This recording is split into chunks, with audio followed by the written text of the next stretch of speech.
Bonjour et bienvenue dans votre émission Le Vignoble a du style, une émission consacrée aux professionnels de votre région.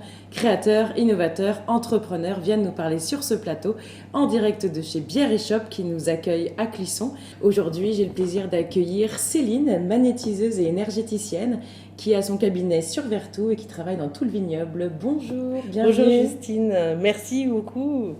Je vous en prie. Alors, est-ce que vous pouvez nous parler un petit peu de votre métier et aussi de votre spécialité, s'il vous plaît? Oui, bien sûr. Donc, je suis donc magnétiseuse énergéticienne, comme Justine l'a dit. J'utilise donc le magnétisme en particulier. Donc, c'est ce qu'on appelle donc un fluide. Donc, le fluide que finalement tout le monde possède, mais que certaines personnes sont appelées à le faire et puis d'autres pas du tout. Voilà, c'est comme pour tout domaine. Il y en a qui vont être plus appelés dans un domaine plus qu'un autre. C'est mon cas pour moi. Et moi, j'utilise donc ceci pour pas mal de petites choses. Je dirais des choses très classiques telles que, par exemple, les vers, les verrues, l'eczéma, ce genre de choses, mais aussi pour certaines personnes qui, je dirais, ont des besoins un peu plus spécifiques et que j'appelle, moi, les atypiques. Alors, les atypiques, qu'est-ce que c'est les profils atypiques ? Donc, les profils atypiques, ce sont des personnes qui ont ce qu'on appelle des troubles. Alors ces troubles, ils sont de différents ordres. Ça peut être des troubles 10, donc dyslexie, dyspraxie, dyscalculie, 10, il y en a énormément de 10. Ça peut être aussi les troubles déficitaires de l'attention, donc l'hyperactivité aussi, souvent c'est lié d'ailleurs. C'est toutes les personnes qui ont des soucis de concentration aussi. Donc du coup, je peux les aider. J'ai aussi donc des troubles autistiques. Alors à plus ou moins donc certains degrés. Puisque pareil, dans ce trouble, dans cette sphère autistique, en fait, il y a plusieurs degrés aussi, donc voilà. Et donc, je m'occupe aussi donc, des personnes qu'on dit phylocognitive. Donc, phylocognitive, c'est plus récent comme nom, mais avant, on les appelait donc les hauts potentiels intellectuels, ou donc surdoués, ou zèbres d'ailleurs. Et en fait, pourquoi moi je préfère phylocognitive? Parce que souvent on a des jugements vis-à-vis de surdoués, vis-à-vis de hauts potentiels intellectuels, on se dit tout leur réussit, tout va bien pour eux, alors qu'en fait pas du tout. Il faut comprendre qu'être phylocognitif, c'est pas du tout un état d'être, c'est surtout une manière de penser qui est différente. On dit souvent donc une pensée à arborescence, et effectivement donc cette pensée à arborescence, aussi bien ça peut être super parce que ça peut nous servir dans plein de choses. Très créatif notamment. Exactement, le côté très intuitif, créatif, artistique souvent d'ailleurs. Mais dans le côté négatif, dès qu'une chose ne va pas bien, il y a plein de choses qui vont venir et on peut aller très très facilement donc, au fond. Et pour certaines personnes, même dans cette hyperactivité cérébrale, peuvent aller aussi au burn-out. Par rapport au manque de confiance, la haute exigence, le perfectionnisme, la remise en question permanente, des choses comme ça. Tout à fait, tout ça, effectivement, ça fait que certaines personnes émotionnellement vont moins bien le vivre que d'autres. Donc, parce que y a des hauts potentiels intellectuels qui le vivent très bien, et voilà. Donc, alors, comment on les accompagne, ceux qui sont en difficulté? Comment vous faites, vous, dans votre cabinet Alors, je les accompagne sur plusieurs aspects. Donc, moi, je les accompagne sur un côté donc, énergétique, d'où mon côté magnétiseuse énergéticienne, où là, je vais les aider et je vais travailler principalement donc, au niveau de ce qu'on appelle le magnétisme crânien, voilà. Où, comme je sais où est-ce que ça se situe, donc chaque partie qui correspond donc, au cerveau, donc ça permet de travailler donc, à ce niveau-là. Cerveau gauche, cerveau droit Cerveau gauche, cerveau droite. Et en fait, vous avez, selon les formes d'atypisme, différents endroits. D'accord. Et donc, je vais travailler en énergétique là-dessus, à rééquilibrer en particulier. Et donc, ça, c'est une première chose. Et donc, la deuxième chose, Donc, après l'approche du corps, oui, on a l'approche plutôt... Donc, l'approche, après, plutôt dans le côté un peu, entre guillemets, même si j'aime pas trop ce mot, c'est coaching. Oui. C'est plutôt les aider vraiment dans la vie de tous les jours, parce qu'il y a un côté très subtil, mais il y a aussi un côté très concret. Voilà. Dans le quotidien. C'est exactement ça, et que c'est pas évident. Donc, je les aide aussi à ce niveau-là. Donc, dans le quotidien, par rapport à leurs habitudes de vie, par rapport à leur fonctionnement global Ça va être plutôt... j'irai les deux aussi, mais souvent, c'est aussi leur fonctionnement. Parce qu'ils sont dans un certain fonctionnement, ils ont du mal à s'en défaire. Moi, je leur apporte toujours, entre chaque séance, un ou deux petits exercices qui ne sont pas, je dirais, contraignants, parce que ça aussi, si c'est quelque chose qui est contraignant, non, ça ne donne pas envie de le faire. Mais quand c'est, je dirais... alors plutôt des petits challenges. Des petits challenges, même pas forcément challenge, parce que certains vont être dans le challenge, et puis pour d'autres, non, pas du tout. Et au contraire, des fois, ils ne sont pas du tout dans le challenge. Donc c'est vraiment des petits exercices qui les aident à surtout voir les choses différemment, et souvent dans le côté aussi de voir les choses plus positivement. Parce que, en tout cas, pour les personnes que je vois, voilà, c'est plutôt dans le côté voilà, où ils se sentent vraiment pas bien. Donc moi, mon but, c'est qu'ils aillent mieux et qu'ils voient aussi les choses d'une autre manière et pas que du côté sombre, entre guillemets, où voilà, tout est en gris. Non, il faut voir aussi qu'il y a un côté où c'est un peu plus rose, on va dire. Donc c'est les amener comme un talent, donc plus par rapport même au travail, les profils atypiques qui sont beaucoup recherchés. Exactement, comme ça. De plus en plus, et heureusement parce qu'ils ont beaucoup de compétences, et dans les profils atypiques, il y en a beaucoup qui sont aussi des multipotentiels, donc c'est de plus en plus recherché. Et puis ils ont, je ne sais pas comment expliquer ça, mais une sorte de feeling, une sorte de subtilité. D'intuition. Ouais. Effectivement, qui font que ça peut être très intéressant pour une entreprise. Donc il y a un côté intellectuel à accompagner et un côté aussi émotionnel. Souvent les deux sont liés, ils sont souvent des hauts potentiels émotionnels également. Oui, tout à fait. Voilà. Même s'il n'y a pas que le haut potentiel, mais voilà, il existe le haut potentiel émotionnel.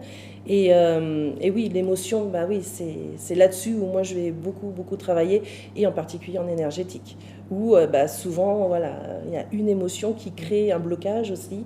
Eh bien, il faut pouvoir aussi aider la personne dans son blocage, à soulever le blocage pour qu'elle aille mieux par la suite. Alors, vous parlez de magnétisme, d'énergie. Je crois aussi que vous avez des outils autour du Reiki. Effectivement, voilà, je suis maître Reiki aussi. Alors, qu'est-ce que c'est que le Reiki par rapport au magnétisme, justement? Quelle est la différence ou la complémentarité? Oui, pour moi, c'est une complémentarité, parce que lors de mes séances, j'utilise vraiment les deux.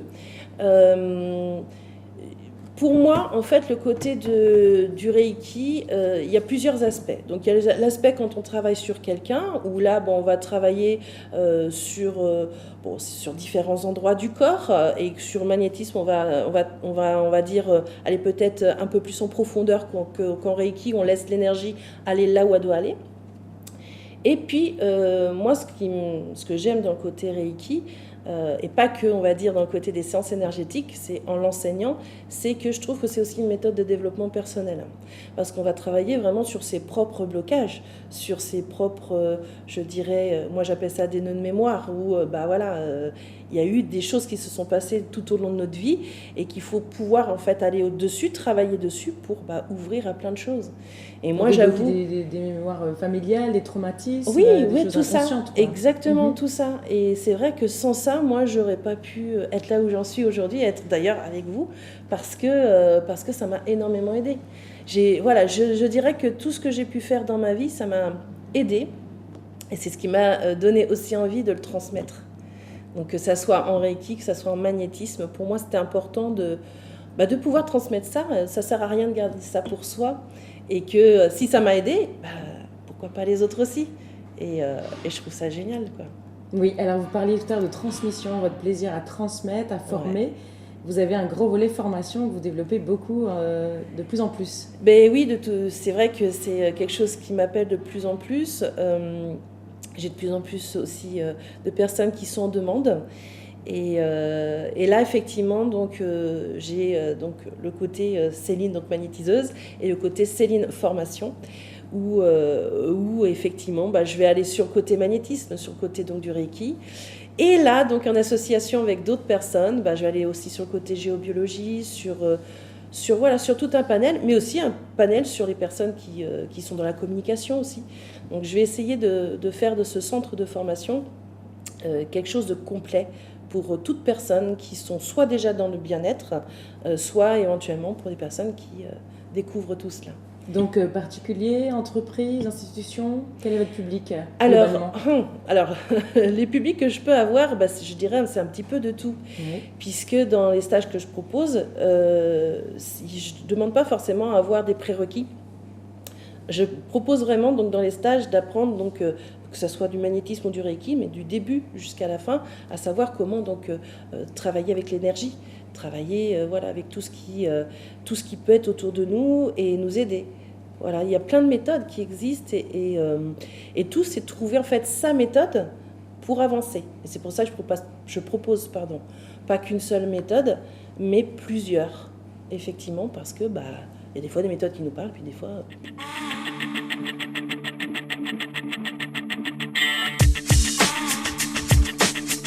Chacun ses outils en fonction aussi des personnalités, Exactement. des problématiques, des Exactement. ressentis, de votre sensibilité par rapport à la personne qui vient en face de vous. Qu'est-ce que je vais proposer comme outil? Et il y a l'air d'en avoir beaucoup.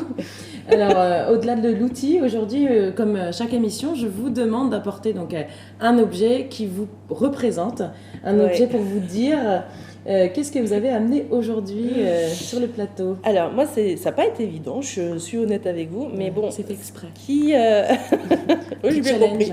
Petit challenge pour un zèbre. Alors moi, ça peut paraître un petit peu banal en tant que magnétiseur et énergéticien, mais pour moi, ça veut dire beaucoup de choses. Donc ceci, c'est ce qu'on appelle un pendule. Et ce pendule, effectivement, moi, ça me rappelle aussi des souvenirs. Et sans donc le pendule, alors c'était pas forcément celui-ci à la base, mais celui-ci me parle beaucoup aussi. Oui, mais c'est effectivement. Et je dirais que ça a été la base de tout ça. Puisque le premier à avoir donc un pendule et qui m'a, je dirais, amené ce goût au subtil, ça a été mon père, qui donc lui-même était conjuré. Et conjurait principalement les brûlures. Et c'est vrai que pour moi, je voyais des personnes qui venaient le voir et qui étaient soulagées. Et je me suis jamais mis de barrière ni de croyance comme quoi, en fait, j'étais pas capable de le faire. Moi, j'essayais. De toute façon, quand j'étais petite, j'essayais. Et en fait, ça a été un petit peu le début de tout ça.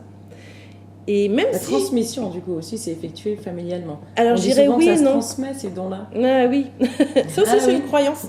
Depuis mon arrière-grand-père. C'est ça. Moi, on ne connaissait pas du tout la famille de mon père parce que donc lui, il a été abandonné en fait depuis qu'il était petit. Donc là, on ne connaît pas le côté transmission. Mais même lui, il avait cette croyance-là.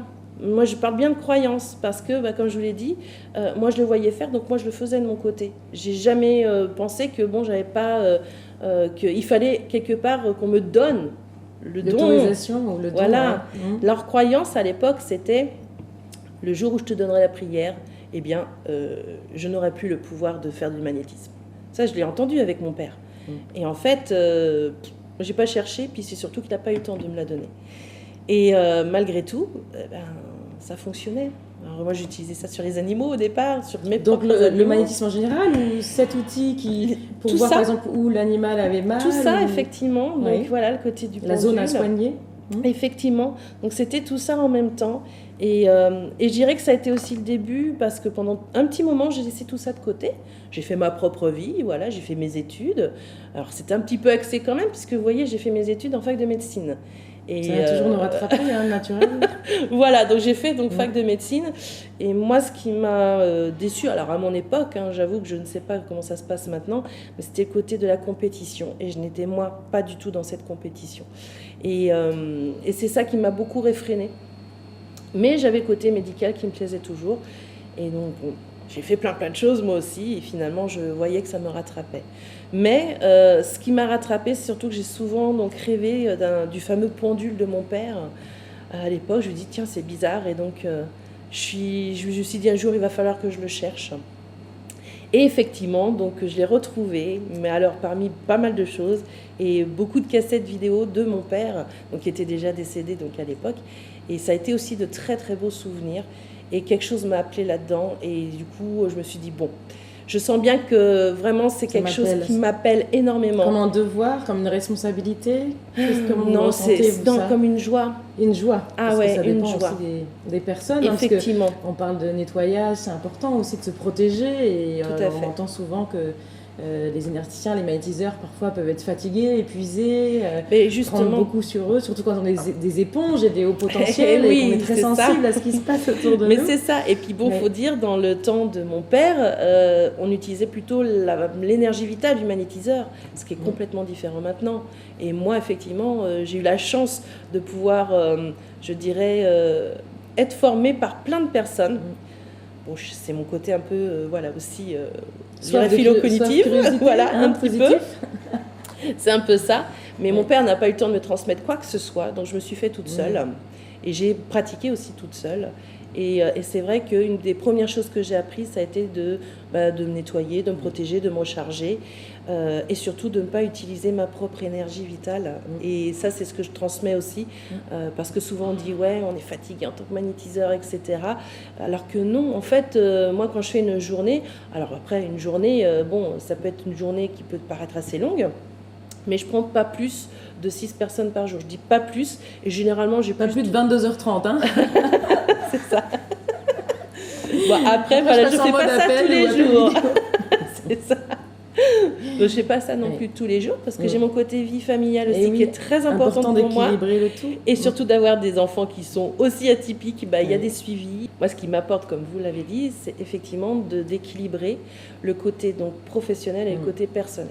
Ça, vous le transmettez aussi aux professionnels qui viennent vous voir, cet équilibre qui fait partie aussi du nettoyage, d'un équilibre intérieur, extérieur. Exactement.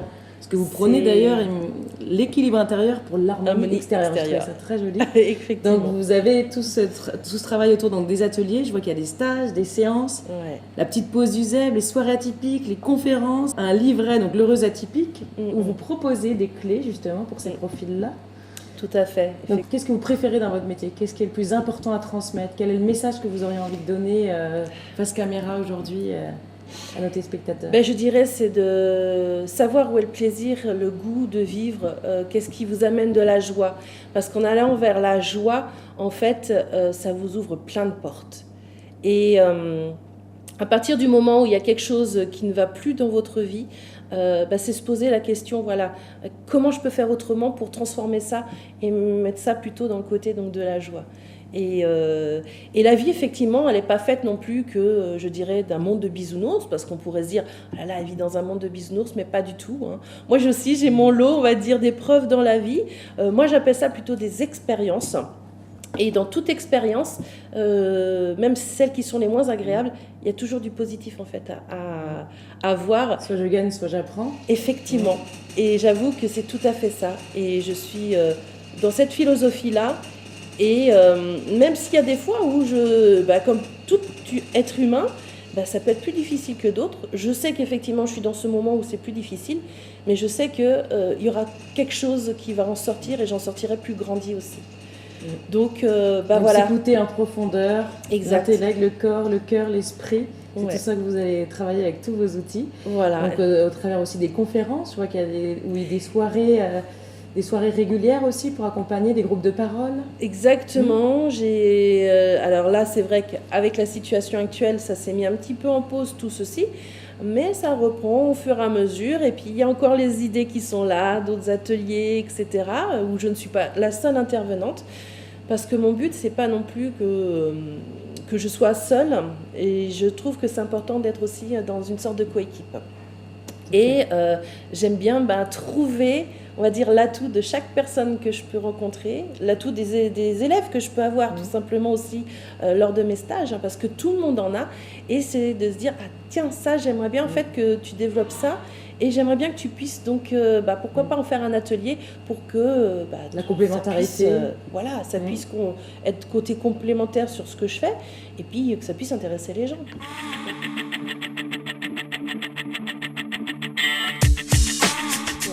Justement, prochainement, qu'est-ce que vous proposez? Quel est votre agenda, votre actualité que vous avez envie de partager aujourd'hui?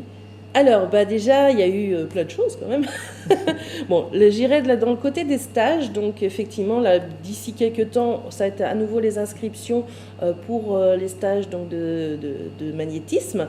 Mais il va y avoir une petite chose qui va changer par rapport aux autres années, j'irai. C'est simplement qu'on va rajouter une section géobiologie qui va se faire avec Guillaume Mamias, et qui est géobiologue dans les alentours, je crois que c'est à Clisson. Est-ce que vous pouvez nous rappeler ce que c'est que la géobiologie en quelques mots? Autant en magnétisme, on va faire donc l'étude du corps humain. La géobiologie, c'est l'étude, on va dire, des terrains. Et c'est vrai que c'est toujours intéressant parce que quand une personne ne va pas bien, autant on peut s'occuper donc du corps, autant c'est bien aussi de s'occuper, je dirais, du terrain où il vit. L'énergie des lieux et des personnes, Exactement. les deux sont reliés effectivement. Exactement. L'endroit où on vit est important. Donc il y aura cette section aussi géobiologie donc, qui va s'intégrer donc, au stage et donc, aux formations que je vais pouvoir donc, donner. Et il y aura aussi d'autres personnes sur le côté aromathérapie aussi. Donc là, ça va être quelque chose de beaucoup plus complémentaire.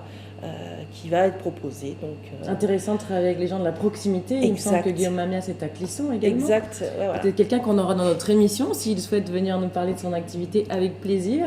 Oui, bah écoutez, en tout cas, il est beaucoup dans le côté échange et c'est vrai que c'est super. Moi, je trouve ça passionnant, donc, ce qu'il fait.